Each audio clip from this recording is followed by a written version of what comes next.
Olá, alunos! Vamos para a nossa segunda aula de teorias. Nessa aula, a gente vai falar sobre o funcionalismo e sobre o estruturalismo. Do funcionalismo. Entre os principais nomes do funcionalismo estão o Emile Durkheim, o Marcel Mauss, o Branislaw Malinowski e, polemicamente, não tão bem enquadrados como funcionalistas, porque não são puramente funcionalistas, o Evans Pritchard e o Radcliffe Brown.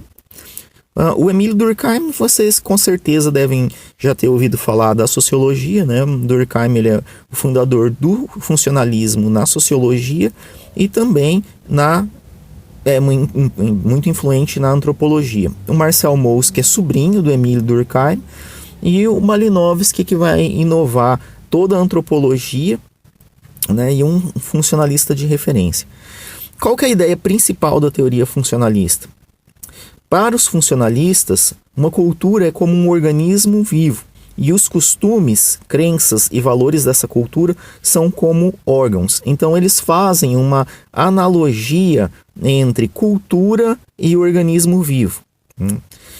Para os funcionalistas, todas as instituições e valores culturais têm, né, ou tiveram uma função na sociedade, mesmo que pareça exótica. Então, na sociedade, todo traço cultural, se ele existe, é porque ou ele tem uma função ou algum dia no passado ele teve uma função. Pense, por exemplo, em alguma cultura que proíbe de comer um determinado alimento. Sei lá, proibido comer carne de porco, suponhamos. Um funcionalista vai explicar que esse traço cultural, provavelmente a origem dele tem a ver com algum passado, alguém que no passado tenha comido essa carne e tenha morrido e os outros membros dessa sociedade tenham observado e criado essa regra de que não se pode comer aquela carne, porque eles ficaram com medo e não sabiam qual era a causa, então acharam melhor abrir mão de comer aquilo de uma vez. Um outro exemplo de traço cultural que provavelmente que os funcionalistas diriam que tem uma função. O caso da poliginia. O que é a poliginia? A poliginia é quando um homem pode casar com várias mulheres ao mesmo tempo, mas as mulheres só podem se casar com um homem. Então, e por que isso? Por que um homem poderia ganhar o direito de casar com várias mulheres? Na lógica funcionalista, a explicação para isso é que essa regra da poliginia, ela nasceu em sociedades guerreiras, sociedades que tinham muitas guerras e que apenas os homens podiam ser guerreiros. Então você teria uma alta taxa de mortalidade masculina e daí teria um desequilíbrio. Então, para poder compensar isso, poucos homens e muitas mulheres, estabelece-se a regra da poliginia num passado, né? E depois isso continua por tradição. Eu não vou comentar a obra de cada um desses funcionalistas mencionados ali acima, né? Porque eles são vários, né? Isso tomaria bastante tempo, mas apenas para a gente conhecer um pouquinho a obra deles, eu selecionei dois, que são o Marcel Mauss e o Branislaw Malinowski. O Marcel Mauss, né, nascido em 1872 e morreu em 1950, ele é sobrinho do Emile Durkheim, né? Então, Durkheim, tio dele, era funcionalista e ele também, como antropólogo, né, aprofundou as ideias funcionalistas para a antropologia. A obra mais conhecida dele é o Ensaio sobre a Dádiva, né? E a ideia dele principal é que toda sociedade tem em algum grau a dádiva, que é a ideia que para dar, né, todo dar traz implícito uma obrigação de receber e retribuir, né, e que essa dádiva ela é mais forte ou mais presente nas sociedades tradicionais. Colocado assim de outro modo, o que é a dádiva? A dádiva é aquela ideia que quando você dá um presente, a outra pessoa se sente um pouco na obrigação de receber, e se ela recebe, ela fica se sentindo na obrigação de um dia no futuro te retribuir de alguma forma, né? Com algum presente. Então, Por exemplo, vou dar um exemplo da literatura. No caso, quem já leu quando era criança lá o livro Robinson Crusoe, o Robinson Crusoe, ele salva o índio sexta-feira, né? E esse índio, né, ao ter recebido essa dádiva, o presente de ser salvo, ele se sente na obrigação de ou salvar a vida do Robinson Crusoe, ou passar a vida inteira, né, tentando ajudá-lo, ficar beirando ele para tentar salvar a vida dele, né? Então ele fica preso numa dádiva, né? Ele foi agraciado com uma dádiva, agora ele se sente na obrigação de conseguir uma oportunidade para retribuir a dádiva.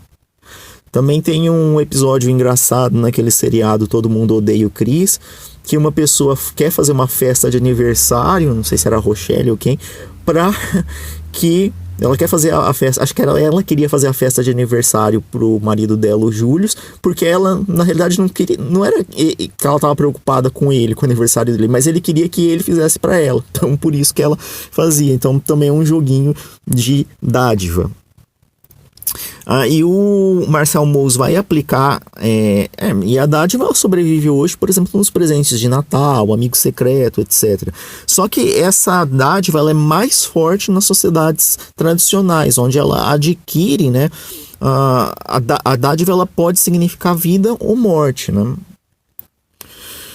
E ele vai estudar o fenômeno do Kula lá na região do Oriente, né?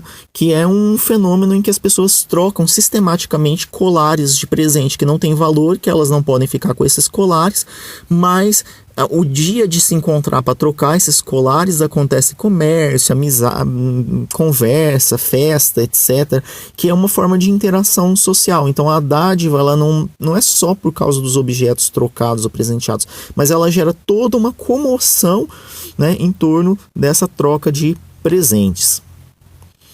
O próximo antropólogo funcionalista é o Malinowski. O Malinowski, na realidade, ele era da área das ciências exatas, né, naturais. Se não me falha a memória, ele era químico. E depois ele acabou descambando para antropologia. E na antropologia ele escreveu uma das maiores obras-primas da antropologia. Essa é uma leitura obrigatória, né, para quem quer conhecer mais de antropologia, que é Os Argonautas no Pacífico Ocidental. O Malinowski ele vai consagrar a técnica da etnografia, que a gente trabalhou na aula sobre etnografia. Então, ele sai lá, né, da Europa, vai lá para o Oriente, nessas ilhas, se isola sozinho com o povo nativo, passa um tempão lá, e ele vai descrevendo, e o livro dele é muito bonito, porque parece uma mistura de antropologia com literatura, né? Então o livro dele começa, né? Imagine você numa ilha, né? E o barquinho que te trouxe para essa ilha com um povo exótico, né? Tá indo embora o barco, aí você vai ficar né, ali onde só tem coqueiro, céu azul, onde todo dia do ano é verão, né? E você não fala a língua das pessoas, e você não conhece nada dos costumes, etc, etc. Então ele vai descrevendo, e é uma referência. Quem quer fazer etnografia sempre lê a obra do Malinowski para ver como que ele foi fazendo, porque ele vai descrevendo passo a passo como ele faz a etnografia, para se inspirar, porque é uma obra bem inspiradora. Na parte especificamente jurídica, né, nessa etnografia que ele faz, na Europa havia uma crença de que nas sociedades tradicionais não havia lei e tradição seriam a mesma coisa, né? A tradição teria força de lei para aquelas pessoas, e o Malinowski nessa etnografia ele vai mostrar que não, que na realidade os nativos conseguem diferenciar a tradição de lei. Só que você não tem um sistema jurídico que fala, se você fingir, né, ultrapassar essa lei, né, vai ter uma pena de tal tipo, privação de liberdade, multa ou coisa do tipo. Não tem. Mas as pessoas que transgridem essas leis têm uma espécie de punição informal, porque elas podem ser alvo de piada, de ridicularização, de vergonha, né? E daí Também eles têm medo que o resto do grupo vai fazer rituais de bruxaria, né, para acabar com a saúde deles, ou né, para acontecer coisas ruins contra eles, etc. Então, a lógica de criar regras para ordenar aquela sociedade é um pouco diferente, mas existem regras, né, que tentam dar ordem àquela sociedade. A próxima teoria é o estruturalismo. O principal representante do estruturalismo é um antropólogo francês chamado Claude Lévi-Strauss. Entre os livros mais famosos dele está Antropologia Estrutural, Raça e História, Tristes Trópicos. O estruturalismo ele ganha esse nome, para quem aí já estudou letras ou linguística, né? Esse nome em função do estruturalismo linguístico do Saussure, do Fernando de Saussure, que ele cria aquela lógica de que a língua ela tem elementos estruturais irredutíveis.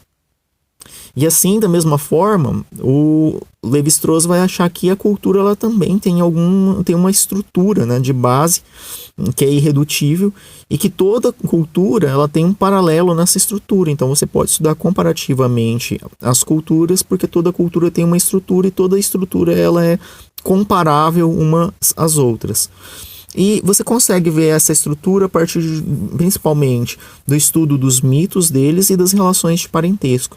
Então o estruturalismo ele tem uma contribuição muito grande com os estudos de parentesco.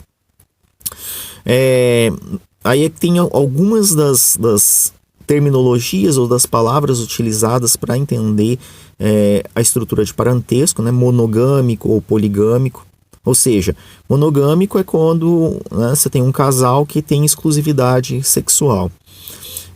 Poligâmico é quando uma pessoa pode se relacionar com várias outras, né? Várias outras podem ser reconhecidas como seus parceiros legítimos. E daí tem dois tipos de poligamia principal. Na realidade tem mais, mas as duas mais conhecidas são as poligínicas e as poliândricas. A poligínica, a gente já usou esse termo antes, né? Poliginia, acontece quando um homem pode se casar legitimamente com várias mulheres.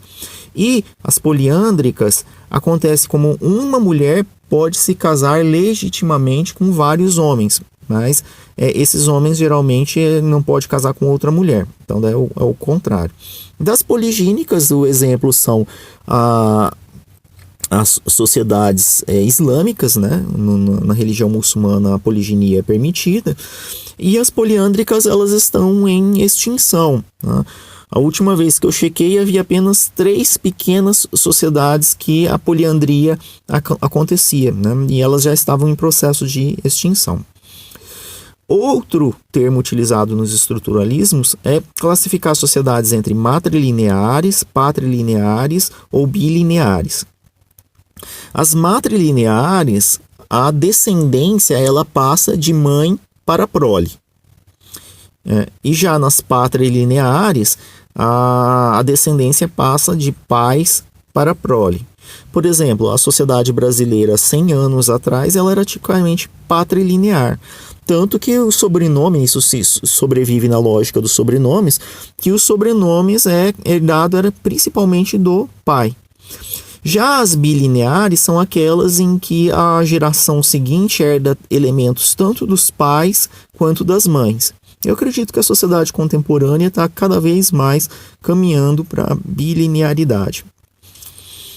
Em seguida, tem outros 4 termos que diz respeito ao que acontece com o casal, né? Como pode ser classificado uma sociedade em função do que acontece com o casal depois que ele se casa. Nas sociedades matrilocal, quando se casa, vai morar na casa da mãe da noiva. Na patrilocal, vai morar na casa do pai do noivo. No neolocal, né, quem casa quer casa. Então eles vão morar numa nova casa, nem do pai, nem da mãe, nem de parente nenhum. E no avuncular, vai morar na casa do irmão mais velho da mulher. Em seguida, tem a endogamia e a exogamia. A endogamia acontece quando só pode se casar com gente da mesma etnia, da mesma tribo, né? Então é proibido se casar com gente de outra tribo. E a exogamia é quando uma tribo permite, um grupo étnico permite que se case com gente de outro grupo étnico. Por exemplo, lembra daquele caso em que tinha enterrado um bebê indígena vivo ainda, né? Por quê? Porque a moça ela tinha quebrado um tabu, porque era uma sociedade endogâmica, então não podia se casar com pessoas, não podia se casar ou manter relações sexuais com pessoas de outros grupos étnicos, de outra tribo, né? E ela quebrou o tabu e acabou, né, infringindo essa regra. E um outro conceito do estruturalismo é o conceito de primos paralelos e primos cruzados. Por quê? Porque em algumas dessas sociedades, o casamento é permitido com um primo cruzado, mas não com paralelo. E outras acontece o contrário, pode casar com paralelo, mas não com o cruzado. E o que tem, uma coisa que eu quase esqueço de dizer, é que uma coisa muito interessante, uma contribuição muito importante do Claude Lévi-Strauss e do estruturalismo, é que o Claude Lévi-Strauss ele vai dizer que quando a cultura começa, para ele a cultura começa quando o ser humano cria a primeira lei. E a primeira lei da humanidade é a proibição do incesto. Que você não pode se casar com determinados parentes. Veja que essa proibição de se casar ou manter relações sexuais com determinados parentes, ele não existe entre os animais, mas apenas nos humanos. Então, a cultura humana começa quando, né, se proíbe de se casar ou manter relações sexuais com algumas pessoas, né? Filho não pode com a mãe, pai não pode com a filha, né? Não pode com o tio, não pode com o irmão. Então, a humanidade, né? A cultura humana começa com a criação da primeira lei, e a primeira lei é a proibição do incesto.